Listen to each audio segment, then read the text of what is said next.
Welcome to Running in the 70s, where we interview, meet, and get to know athletes of all kind who were running in the 70s. I'm your host, Matthew Kleinowski.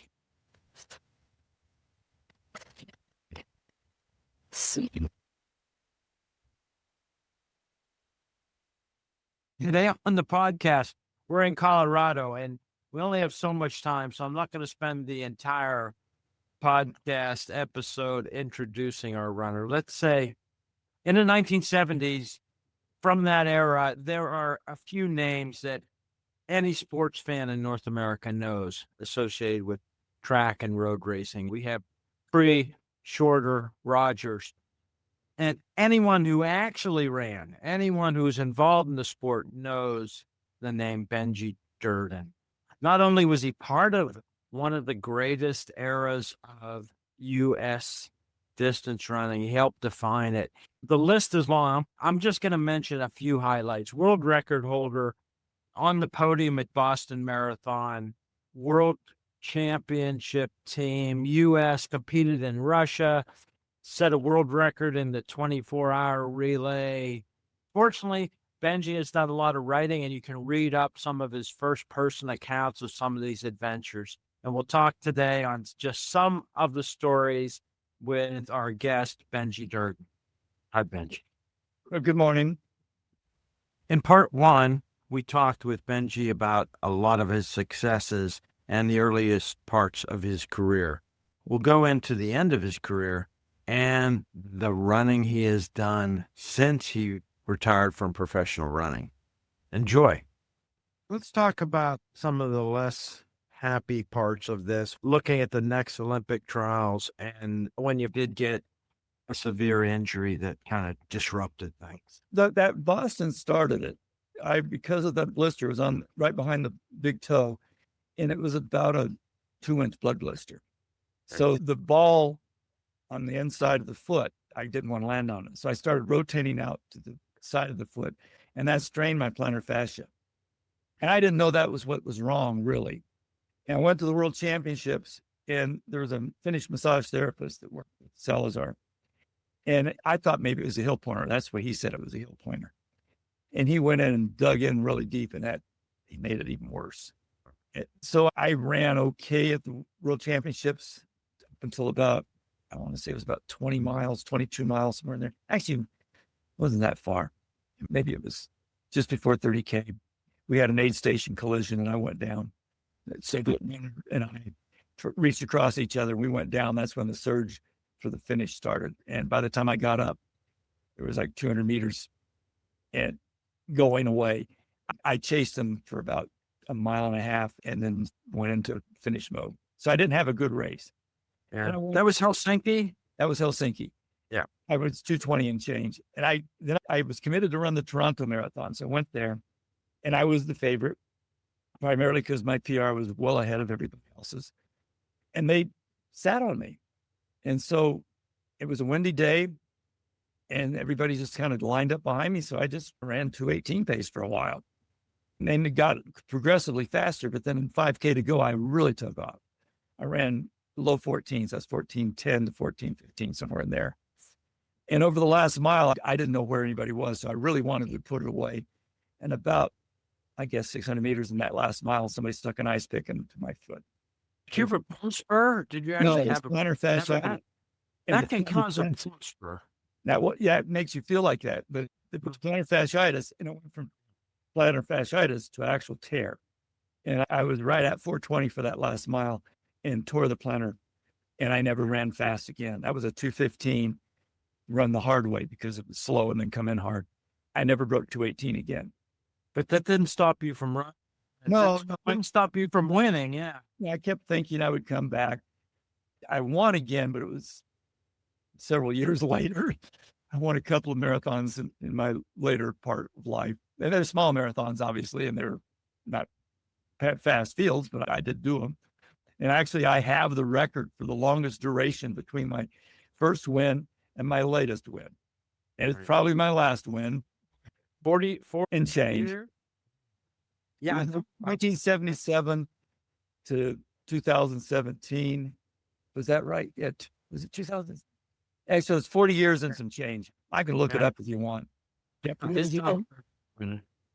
but yeah, and a lot of the guys that were close to me are no longer running. So it's possibly a record that'll stand. Although Yuki from Japan may get it.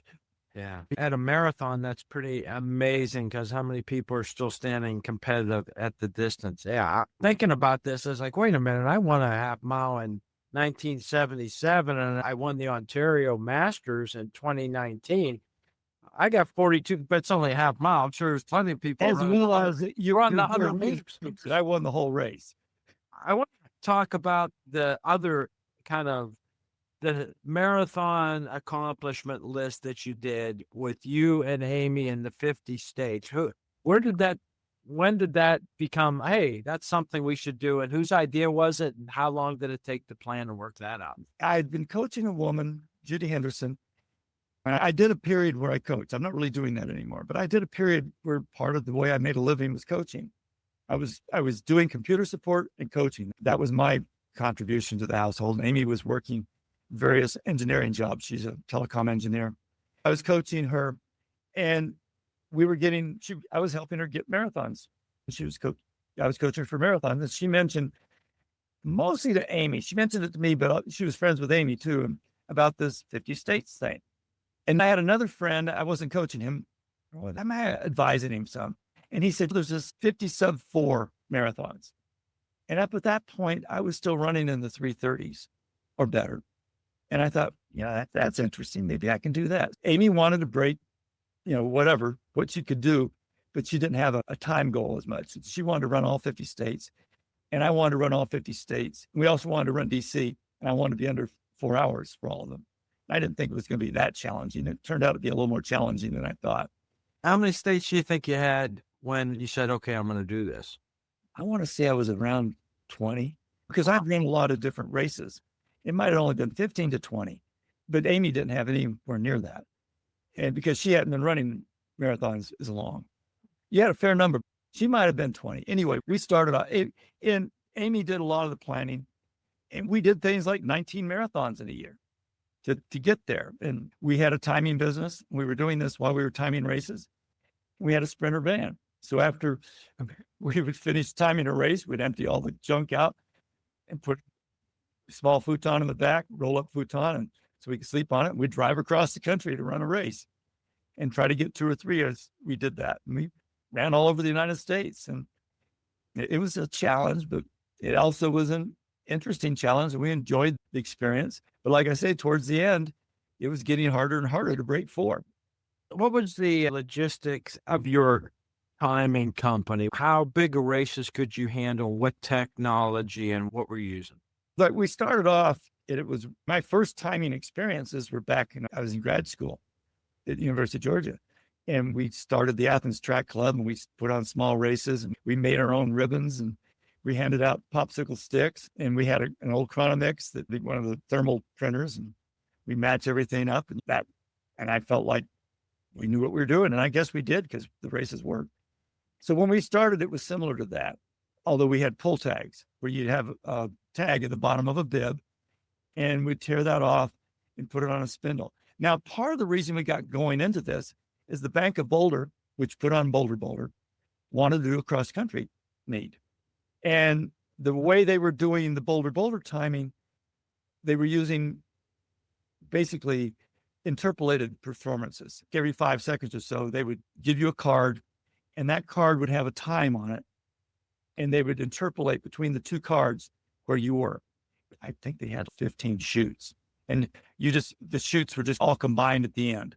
And it'd be several days before they really knew what the results were. And all the shoots were open. It was just open shoots. You just went down to shoot. And they would pull off those cards as well as they'd have a pull tag and they would relate everything. And she was then asked to find a way of timing a race like a cross country meet. And so she did research and discovered Run Score, which was Alan Jones's contribution to it. And he initially did it off of a small mini computer. And then he eventually figured out how to do it for PC. We had back in those days, it was a full-size PC. We didn't have notebooks.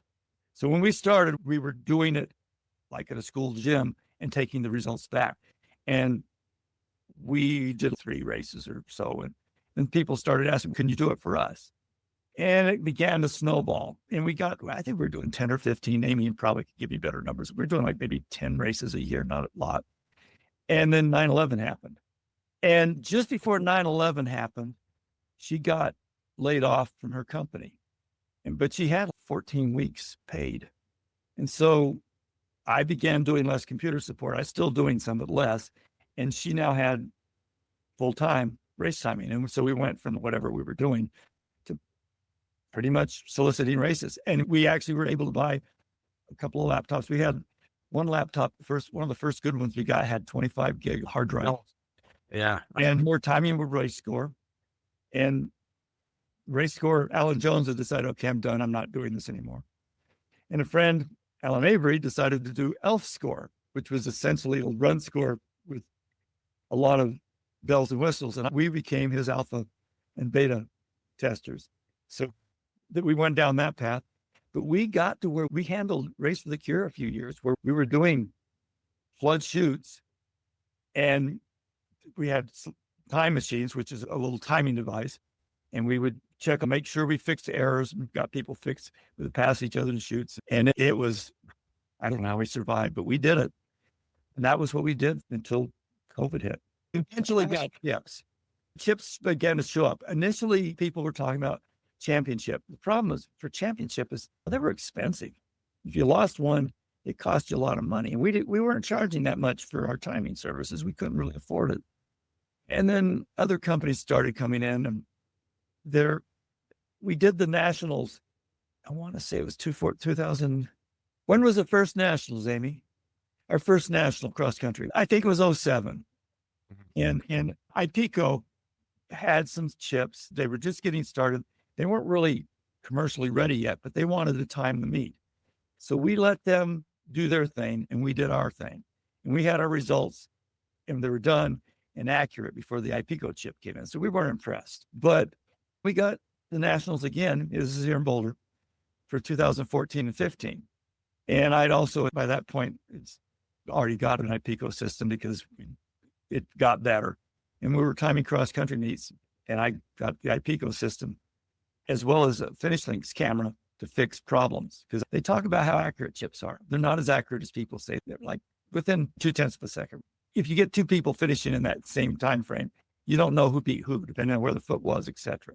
We had a good bit of money invested in all this stuff, but we got pretty good at it too.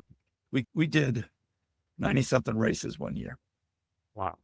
You've done everything and you're still running. You did course measurement. Oh, yeah. I've got a story about that too.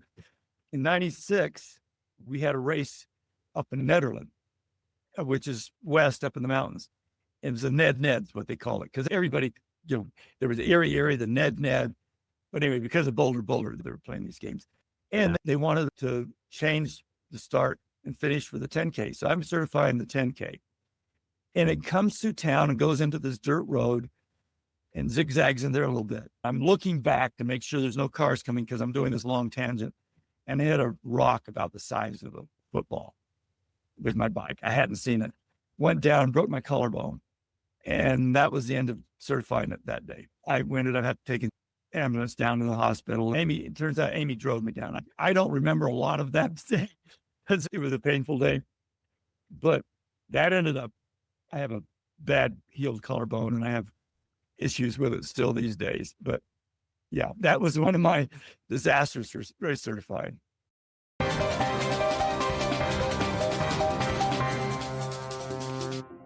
What's the longest period you took off where you didn't run a race? I don't think I had a period of not racing. I had a period of not racing marathons. All right. I was going to run the 96 People's Race, and we started it. About the halfway turnaround, I began to feel warmer than I should be feeling. And by, I think it was about 19 miles, I think it was, I was full fluttered, the flu. I was sick. And so I dropped out.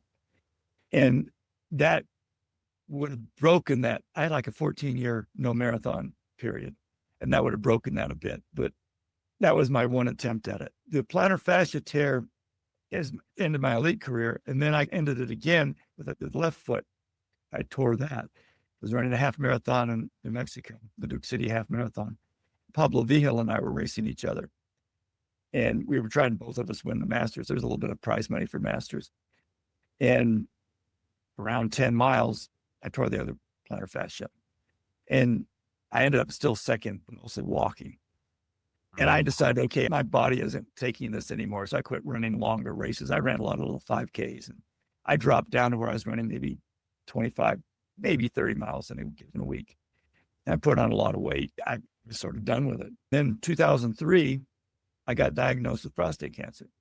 And it was a PSA test. So it was enough in that I had a reasonable chance of doing something about it. And I was scared. It was really scary to hear the word cancer. We talked about it and decided we need to make some life changes. And one of the things, and I don't push this on people, but one of the things that is associated with men's prostate cancer is American red meat, because of hormones we put in our feed animals. So I haven't had red meat since 2003. And I lost weight. I was about 170 to 175. And I'm heavier than I want to be now. I'm in the 160s. Part of that's due to the chemo I'm on now is causing fluctuations in my weight. I'll be 158 to 163. That's my range. But right now I'm in the 160s. But anyway, I got my prostate out and we started running races again. And I've been running 5Ks here and there and occasional track meets I was running, but I wasn't running very fast. I was maybe 18 to 20 minutes, actually maybe even 22 minutes for 5K. And I got down in my 50s, I got down to mid 17s for 5K. And I almost got sub 3 as a 50-year-old, but I fell down tripping over a curve, and I think it was 3 hours and 50 seconds or something. And this was near the finish, and I struggled in. Yeah. We all have the genetics we're born with, and some of that helps in racing and everything else. And with your health challenges, I know you've talked about maybe some of this was environmental. I think a lot of it, the prostate cancer is hereditary. My father's had it, and I have had several other relatives that had it. But the colon cancer, which I had in 16, and the lung cancer I've had off and on. 21 was the first time I was diagnosed with lung cancer. My sister's had the same thing. She's 3 years younger than me, and she's had the same cancers at the same time. We lived in Lake Charles, Louisiana during the Cuban Missile Crisis. So we were pretty young. And there were burn barrels. We lived near a junkyard where they were throwing away all kinds of nasty stuff. We were under the flight path of the airplanes, flew for the Air Force. And if you look up Lake Charles, there's all kinds of petroleum-related cancers and often cancer. So I think we got exposed to something environmental. The fact that there's nobody else in our family history that really has had these two cancers makes me think it's environmentally related. Does it mean anything? Not really. But you always wonder, what did I do? How did this happen? Is it my fault? You always have those thoughts. Yeah. And I've come to, I don't think it was my fault. I think it's just the luck of the draw. But when this happens, you do think, okay, what should I have done differently? How could I have avoided this? And I don't know. Yeah. And we also, back then they were spraying for DDT for mosquitoes. And we actually ran behind the spray trucks. We thought it was cool. 10 years old, I'm stupid. I want to talk about a couple other stories you've written. People can look at runningbears.com and find a few of the neat essays. They'll find out exactly what. There's some of my stories there, yeah. But I want to ask you to talk about a little bit about the PO2 unit, which I don't think people are familiar with today. People know about VO2 max and they've seen some of these contraptions, but you have some great stories with that. That one, it came out early 80s, and it was to simulate altitude training for sea-level runners. You wore this gizmo. It was like breathing through a long pipe. It was like breathing through a 30-foot pipe. So you don't quite get the air from the other end. You're breathing in and out of that, so you don't have the pressure, but it's building up carbon dioxide. And so you have to wear these filters, these soda lime containers to breathe through to absorb some of that carbon dioxide. So you got that going for you. And that produces heat, and it gets up to 120 degrees in the chemical reaction to absorb that carbon dioxide. The way you get the altitude part is you wear this mask that's got a little hole in it, and that allows in a certain amount of air. And they calculated how much there were two of them you could wear. You could wear one for 5,000 and something feet and one for 8,000 and something feet. And it was primarily focused for elite athletes. I got a free one through a physiologist I knew who wanted to do some testing. And so he got it for me, and I proceeded to run it. It was like 81. I remember now when it happened. And it did produce faster short races for me. I don't know that it helped my marathon, but it did produce faster short races. But I've got a beard. So the mask was supposed to be it's typical. Like, it wouldn't work with my beard. It'd leak around it. I tried denture cream and stuff to try to seal it, and I couldn't seal it. So I ended up having it adapted where I had a mouthpiece. And then I'd have like a snorkel mouthpiece, but it did the same thing. They made an adaptation for me. And then I had a nose clip, so I wouldn't breathe through my nose. And Nike at the time, because I was doing this heat training stuff all the time, I'd been doing that since 77. Maybe a silver running suit. Hey, this is like a space blanket. But I don't think they were thinking of those terms. They were just thinking of more heat. But anyway, so they made that. And so I'm running along. I've got on a hat to hold the mask on and everything. So I've got the hat on and I've got this thing to hold everything together. And I've got the PO2 tanks on. It is an 80+ day, maybe even 90 degrees. And I'm getting a lot of heat from the tanks. The tanks weighed about 30+ pounds. I've got on 3 sets of sweats and 3 rain suits sandwiched between each other. I'm hot. And I'm now probably carrying at least 45 extra pounds because all the sweat weight. And I'm doing a 6-mile run. And I'm doing probably 7-minute pace for a 6-mile run, back when I could actually do that and be easy. And I'm about a mile, maybe even a half mile from home. And this lady driving down the road drives into the ditch. And I don't know what's going on with her. And I think I should help her, but I'm hot and I don't know. You think she drove in the ditch at the sight of you? I don't think that. So I get on home. I've stripped down. I'm sitting on the steps of the house, dripping in just my shorts. And the phone rings. And this is back when you got to go in the house to answer the phone. As I go in, and it's the Atlanta Journal-Constitution. And they say, "Were you out running in something strange a few minutes ago?" I said, "Maybe." "Why?" "So we got a report of a space alien running in your neighborhood. We thought of you." And that's how much notoriety I had in the community. I could see how they might think what I looked like was a space alien. Anyway, that was one of my strange experiences in running. We've got a lot of them. And the circling the globe virtual run.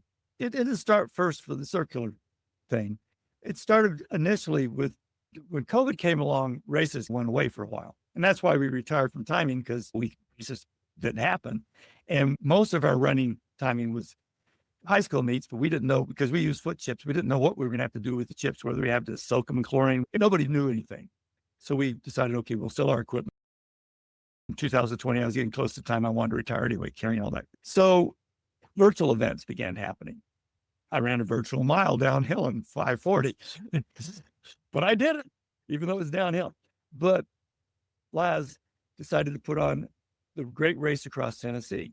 This is Lazarus Lake, Gary Cantrell, Barkley. Yeah. And Big Backyard founder. Yeah. Yeah. He had this map of the course you ran, and wherever you stopped for the day, there were pictures of wherever you were. So Amy signed us up for that.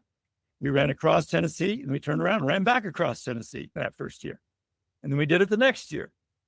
And then I think 2 years later, maybe 3, I don't remember exactly. My timing of all this stuff is vague, but they came up with the idea of the Great Circumpolar Race Around the World, CRAW. And they came up with this. We started and went all the way around the world along this trail they had, and came across the Bering Strait. It was a team thing. You didn't try to do it by yourself. And so we found 10 people. And we reported our mileage every day, and we did it. And we've got these 2 huge maps that shows our path. And it was a thing to keep you running. For a period, we were doing 100 miles a week between running and walking. Yeah. One last thing I want to check. you got the Boulder in the mid 80s, and Boulder in the late 70s was a big hub of people Actually, going out there. it started a little bit with Shorter and Vassar and Galloway, but they went Yeah. up to Vail. But then Galloway and Vassar went back east, and Frank stayed out here. In the late 70s, he began making Boulder a little bit more of a mecca. But it's a road racing mecca more than a track mecca. Yeah. And Rich Castro was out there coaching. He's still learning. He's still doing some of that. Were you running with the crowd that late 70s when everybody get together for Sunday runs and big dinners and working as bouncers, the college age kids? I did a little bit early on in my running career, but I found that doing a long run the day after a race wasn't the best idea for me. And so I would get with them after they finished and have breakfast sometimes. But also, I'm a little bit of an introvert. And though I was friendly with a lot of these guys, I like to kind of run by myself. Most of the time, when I ran with other people, it'd be too fast. And I learned that unless it was a speed session, I was better running by myself. Now, sometimes I ran really well because I ran with somebody else. Dick Berkeley and I trained together from late 79 to the trials. And he made the team in the 5,000. I made it the marathon. I drug him through the long runs and he drug me through the speed. And boy, was he dragging me in that speed. It was awfully fast. But I didn't train that often with anybody. I had, I want to say, 4 training buddies over the years that I really liked. And they were willing to run at a pace that was rational for both of us as opposed to pushing the whole way. I have stories about those that I could tell, but in general, it was just, I learned the hard way. You don't want to do that in training. Those are things you say for races. Yeah. So to sum up, you were a high school kid, walk on, you made the Olympic team that didn't go, world championship, timing. You're still running and tracking this enormous mileage in your walks and runs. And you've even got a podcast. How did that get started? It's you, Tab, and Boston Billy. What do you guys hope to do with I don't know if we have a hope. Billy wants to get the nation running. He thinks, and it is running, but he thinks it's one of the best things in the world. Ron wants to get all the high school kids to be aware. He also wasn't that well known in high school. He did better in college than I did. We're trying to point out that just because you didn't have world beating high school times doesn't mean you won't be capable of developing. In 1980, I was 29 when I made the Olympic team. And I didn't really start showing up to be a factor till I was 25. And I was decent in high school and I was 6th, I think, at the state meet, but in my best high school performance, but that's not something to be that excited about. I still have the school record for the mile because they don't run the mile anymore. They run the 1600. So that was Ron's goal. My goal, I'm trying to get some of the history of the sport because we're mostly talking to people, not recent people. We're talking about people that from the 70s and 80s. And I have friends that don't know the names. Billy Mills is unknown to some of these people, which I think is a shame. And he's one of the great American heroes. Yeah, it's a great thing. It's great to hear you guys kind of the things that come up when you guys just muse together and introduce people that you've known over the years. How many people have you invited that you didn't know before you got them on your show? Bobby Gibb. Ah, okay. We knew her. We knew her. Yeah. We never met. She's the only one I really had never met. I met and actually ran with almost everybody else on the list. Never ran with Ruth Wysocki, but I knew her and we'd met many times. But everybody else I've run with, actually Joan Hansen, she was another one I hadn't met. And Claudette Grundahl I hadn't met, but I knew of them and we had awareness of each other. All these people through the 70s, 80s and on, everybody, is there anybody you didn't beat that was on the checklist that you never got? Craig Virgin was one I never beat. And the 80 boycott hurt him probably as much as any for distance runners. Yeah. Because he would have been a factor in the 10,000. And he was actually preparing to run the 10,000 marathon double. That's not something a lot of people know about, but that was his objective. He was going to try that double. And I might not have made the team if we hadn't had a boycott because he would have run Bjorklund, although I was beating Gary semi-frequently at that point. Billy would have run probably, although Billy's dominance was beginning to diminish. Who knows? But anyway, yeah. But you beat Bill Rogers more than once. Oh, yeah, and I beat Bjorklund more than once. Yeah. But my point is that the marathon would have changed. But Craig, I never beat. He was one I raced frequently, but never beat.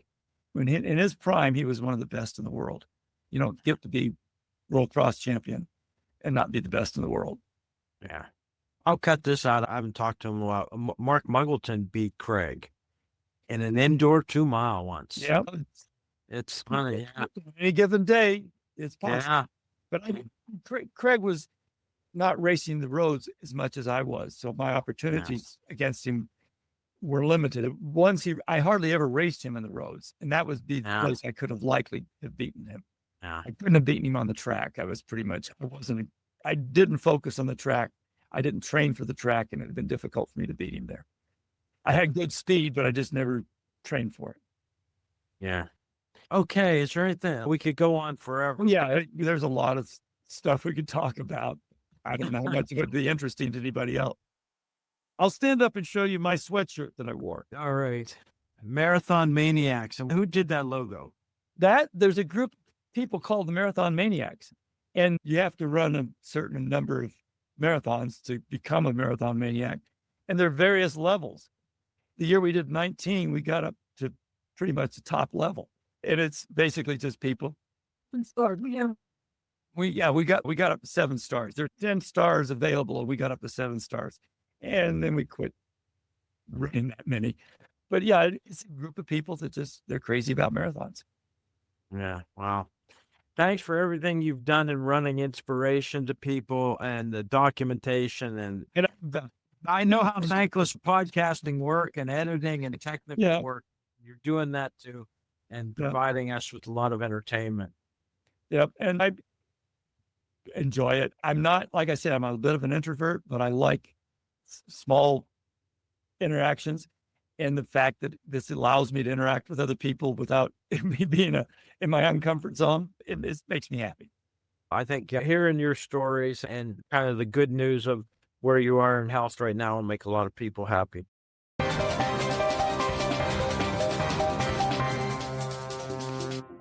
So, yes, you were talking about some of your my first exposure to racing was when Peter Snell set world record in the mile. And they reported it in the Weekly Reader, which elementary school kids were getting. And I didn't know what a mile was. It turned out it was about a mile from my elementary school back home. So I walked back home to get a feel for it. And that was my first, I guess, running hero. And then many years later, I mentioned this to somebody, and it somehow got back to Weekly Reader. So they did an article about me getting inspired by Peter Snell through Weekly Reader. So I was in Weekly Reader years later because I got inspired by Weekly Reader. Cool. That's very cool. And you got to meet Peter Snell at his lab. Oh, yeah. They had a lab they had a coaching symposium, brought in a bunch of athletes and coaches, and I took both categories. And so anyway, we're at the lab and we're doing all this talk about training, et cetera. He's kind of leading it because he's an excellent runner as well as exercise physiologist. And it turned out they had this huge treadmill. I would say it would be good 10 meters long and maybe 8 meters wide. And they did lunch runs on it where they get together and all run together on this treadmill. It turned out the reason they had this huge treadmill is so they could do testing of cross-country skiers, because they have the skate ski where they're going back and forth and they need this room to keep the motion going. But yeah, it was an incredibly large treadmill. It was like a whole room treadmill. But yeah, Peter Snell, was he the guy pretty much said linear stuff scientifically comes out as, in his analysis, the ideal? It pretty much is, although it works best for people that did what he did, which was basically train for about 3 months of racing, maybe 6 weeks. And it's still, the basics are there. You need a bit of base work, you need a bit of threshold work, and you need a bit of speed work. If you're a road racer like I was, you need to do that a little bit all year long. When you're these guys, especially coming from New Zealand, they would come over the European circuit, and that would be a short period of maybe 6 weeks. And then they'd have 8 to 9 months of just base work with some threshold thrown in. Not having peak. Yeah. Yeah. And then they would peak for that 6 weeks period and hardly train at all during that racing period because they're racing every 2 or 3 days. It works out very, as far as you do the testing, and the principles are still basically that. There's a lot more refinement. Nutritional ideas have changed. The shoes have made a big difference. The carbon shoes and the foam with the carbon shoes have made it a lot easier to recover from your runs. Although it does make people faster in the races, it makes them able to train harder too, which is very important. There are a lot of reasons why everybody's faster now and train somewhat differently, but the basic principles are still there. You need a little bit of all of it. There's one other topic I want to get to, and it's an oddball, but several people are asking me about it. With the current situation, we've had a lot of drug suspensions. You know, there's some compassion for the athletes who are looking for a way to change their lives out of some of these African village kids that are looking at an opportunity, but it's still against the rules. And the questions that have come up of saying, back when you started, when things weren't illegal, if somebody had come to you and said, this is not illegal, do you want it? Would have been your thinking then? It was illegal. It just wasn't being caught. It was illegal to do these things, and you weren't supposed to do it. And I never really had to deal with that because I wasn't aware that distance runners were doing it, even though they were, it turns out. But I knew the weight guys were doing it because I knew weight guys that admitted to me they were doing it. And I thought maybe some of those other field events, jumps, etc., not the high jump, but the long jump and triple jump might be doing it, and probably the sprinters. But again, it wasn't big on my radar. So after I got hurt, my performances began to diminish, and we'd moved to Boulder. Some guy came up to me. This was the first time I'd ever had this encounter. Came up to me at a party, and we wandered away from everybody else, and we were talking privately. He said, look, your performances are diminishing. And we can give you growth hormone and a light steroid mix, and we can have you back in 3 to 6 months, back to where you were. And I said, I need to go over here and get something to eat. I never spoke to him again. It's just, they talk about how it's good financially for the Africans, and it is. They can make more in a race than their combined family could make in a lifetime. But their physical health issues, and they're not good. People have died because of this stuff. The EPO, erythropoietin, is a dangerous drug. A friend of mine was a perfusionist. He's the guy that collects blood during long surgeries so they can recycle it back into the body because you can only have so much transfused from prior. And he would have people do EPO before these surgeries because they knew they were going to be doing them so they could increase the red blood count and they would have a lot and they'd be ready. And after about 1.5 to 2 years of doing this, he had so many complications, he quit doing it. A number of cancer patients in fact, during some of my lung cancer treatments, my hematocrit and hemoglobin got pretty low.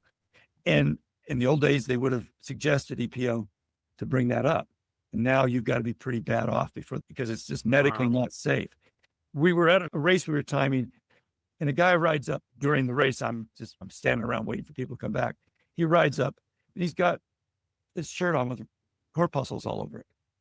And I said, well, that's kind of in your face, isn't it? He says, yeah, but it's our team singlet. I work for Amgen, which is the company that makes EPO.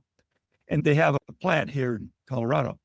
And he was about 20 miles from the plant, just out on a ride and stuff to see what was going on. He said, I'd never take this stuff. It's dangerous as hell.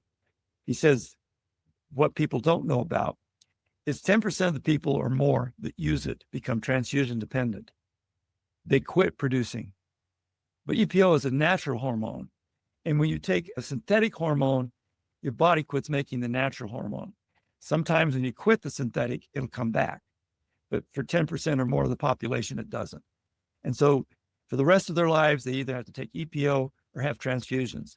And at the time, he told me he knew of 3 Spanish distance runners that was the case they were in.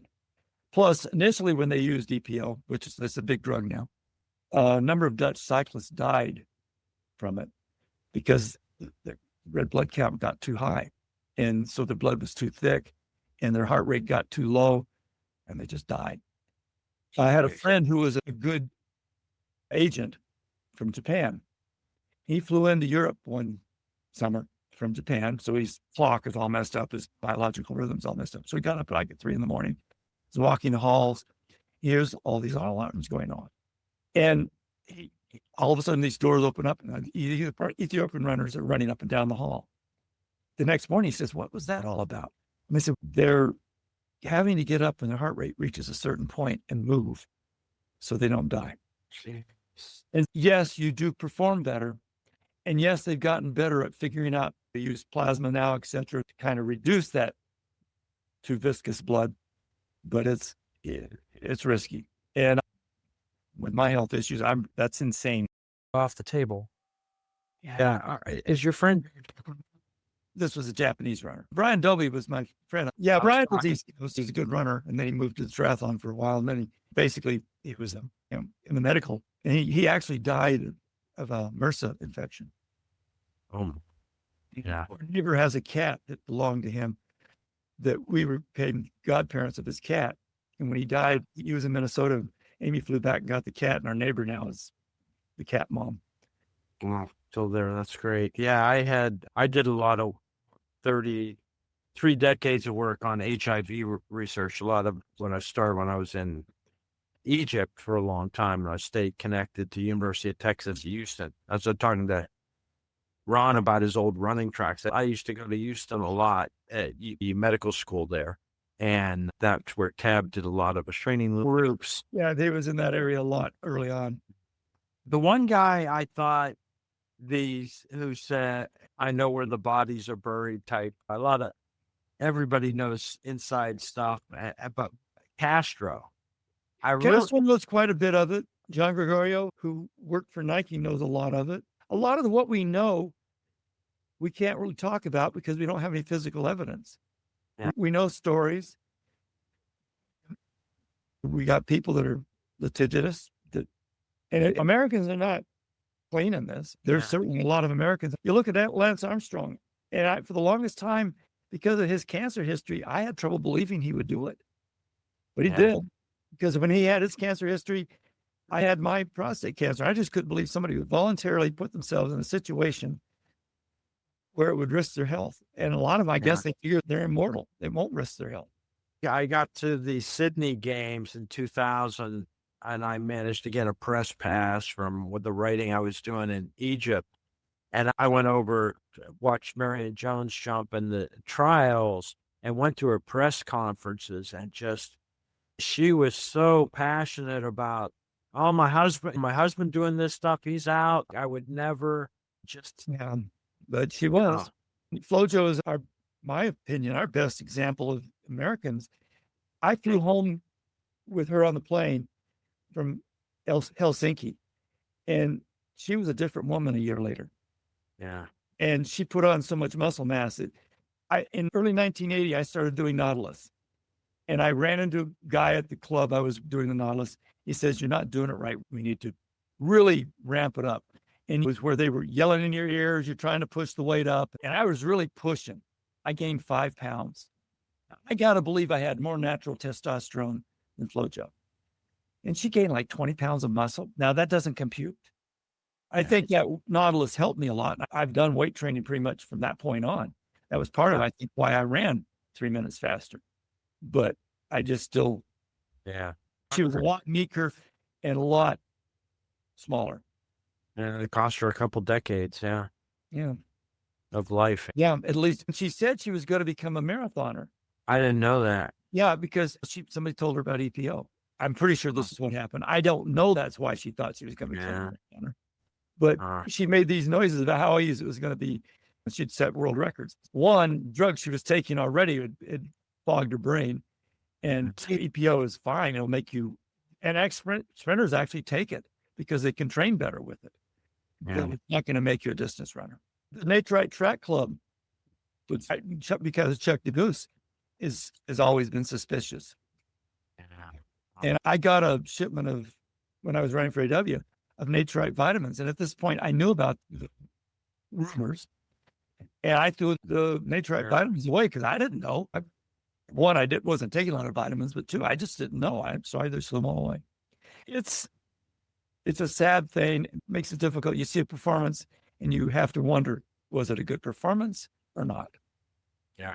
And then you add shoes. And adding the shoes now makes it really difficult to know what to think, because you got Legal, but it seems so fast. as Amy says, it's legal to have fast shoes, which is fine because our shoes are a lot better than the people that came before us. But you can't factor in anymore to say, okay, this is why they ran fast. You say maybe it's the shoes, maybe it's drugs, maybe the course was off, nutrition's different. It's really difficult. Compare things. Yeah.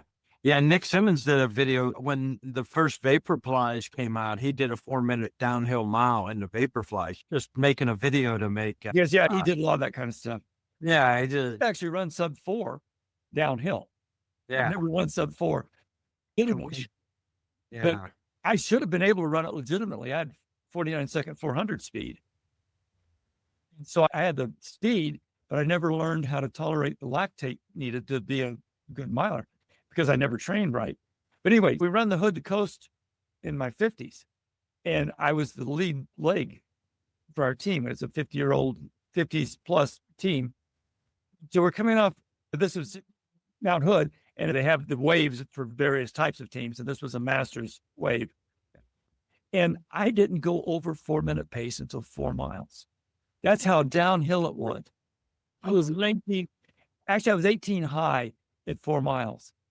And then I suffered the rest of the relay. My legs were just trashed. I was 347 at the mile, and it was just brutal. I did a sub 4 in high school, but they did is they put this handlebar thing on the back of a truck. I ran like 355 hanging onto this thing. Essentially, I was bounding in the air, trying to stay in the air as much as possible and not water skiing on pavement. Basically, yeah. And they thought somehow this was going to make us faster because we'd get used to that speed. All it did is scare the crap out of us. Yeah, swimmers do some of that.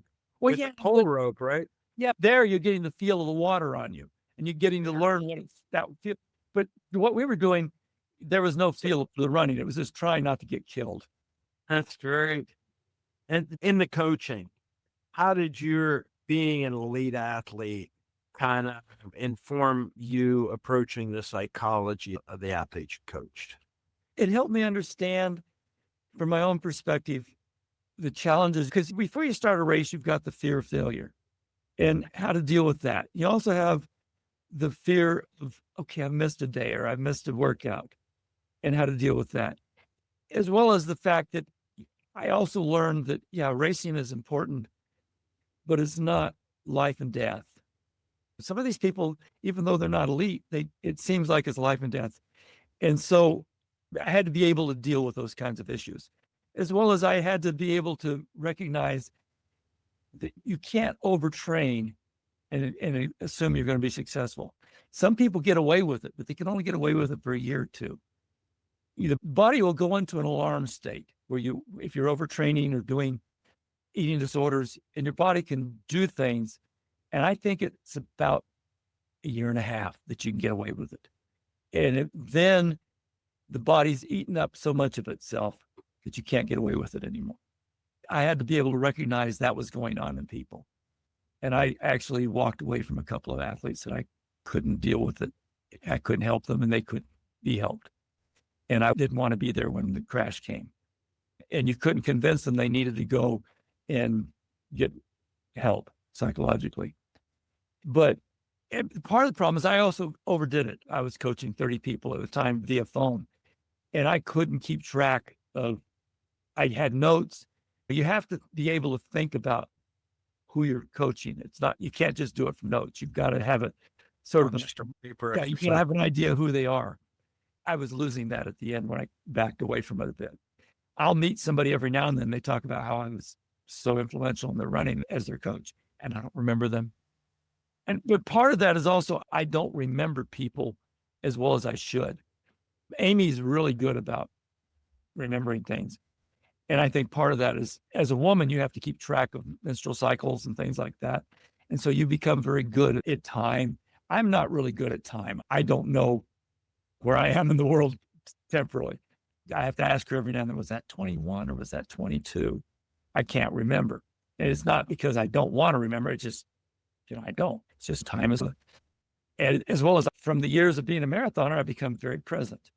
In a marathon, you have to be at the moment. You can't think about what's just happened. You can't think a lot about what's going to happen. You have to be where you are and paying attention to where you are.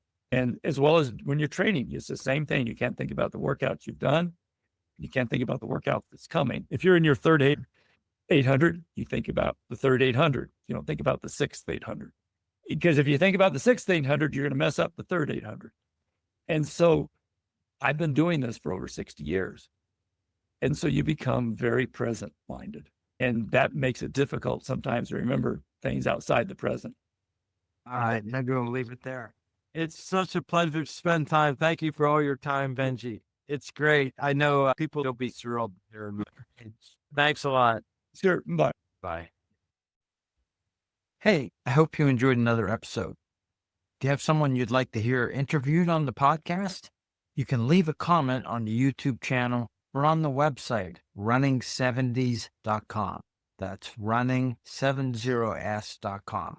Let me know what you think of the episodes and anyone, including yourself, you'd like to hear interviewed. I hope you enjoyed another episode of Running in the 70s. Voices, stories, and memories of athletes who were running in the 70s. Until next time, wherever you are, keep looking forward and don't forget to look back.